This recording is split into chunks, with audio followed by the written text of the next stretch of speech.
Hello everyone and welcome to the Big Bang. You may have heard that BENG 103B is a challenging course.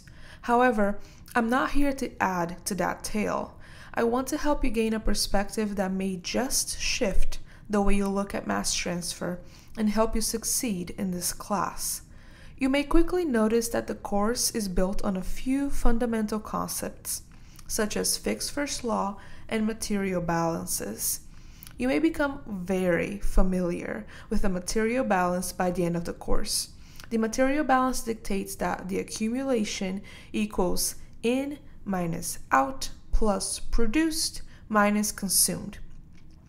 The assumptions you make will simplify this mass balance, and I encourage you to watch our assumptions video for the common types of assumptions you can make. The word problems may also seem complex at first, but if you have a way to organize the information, you are halfway done with the problem. You can see our problem solving steps video to learn how to distill a problem statement into usable components.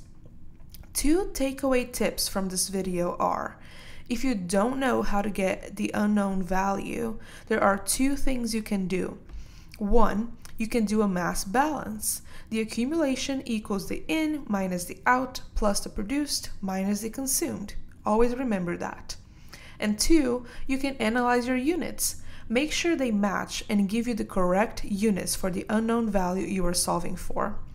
I encourage you to attend office hours and discussion sessions. Discussing the assumptions and doing practice problems are the best way to become familiar with the type of information you are usually given and what you need to solve for. If you want extra practice problems, the textbook has worked out examples throughout the chapter. They will really help you better understand the concepts and how to use the many equations.